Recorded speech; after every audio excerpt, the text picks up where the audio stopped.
Hello மக்களே, இன்னைக்கு கார்த்திகை அன்னைக்கு நாளுங்க. இன்றைக்கி பரணி தீபம் ஏற்றணும். சரி, காலையிலே கொஞ்சம் வேலையெல்லாம் முடிச்சு வச்சிடலாம். எப்படி நாளைக்கு கார்த்திகைக்கு விளக்கு சாமி ஜாமான்லாம் விளக்கணும். அப்படிங்கிறப்ப நம்ம இன்றைக்கே பண்ணி வச்சலாம் அப்படின்னு சொல்லிட்டு காலையிலே பண்ணியாச்சு. இங்கெல்லாம் செம்ம மழை கொட்டி நிற்குதுங்க.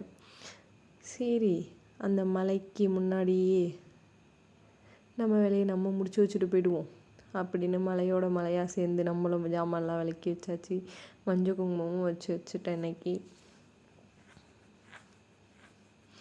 தம்பி இந்த பக்கம் நான் தான் வைப்பேன்னு சொல்லிகிட்டு இருந்தான். சரி, அவன் கையில் 2 ஜாமான் எடுத்து கொடுத்து அவனையும் வைக்க சொல்லியாச்சு. அவனோட கை தாங்க இடையில வந்துட்டு போகிறது.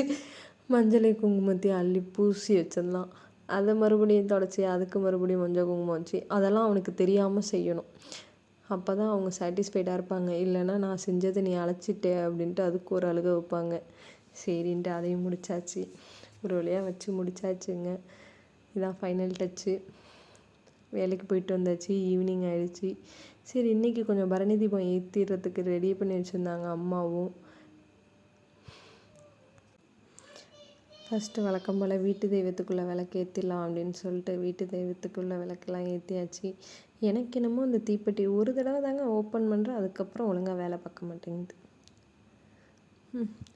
வெளியில் வந்தால் சோனு மழை.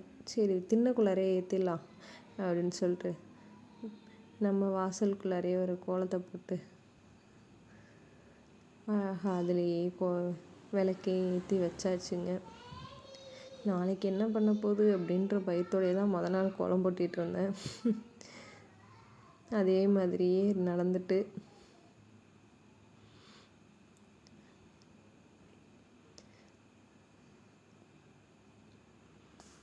கோலமும் போட்டுட்டேன். அகல் விளக்கும் ஏற்றி வச்சுருந்தேன். அதையும் அழகாக எடுத்து வச்சாச்சு.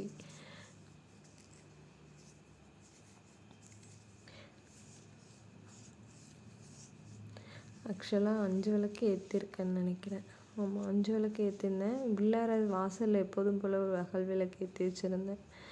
நீங்கள் உங்கள் வீட்டில் எப்படி பரணி தீபம் எல்லாம் ஏற்றுனீங்கன்னு சொல்லுங்கள்.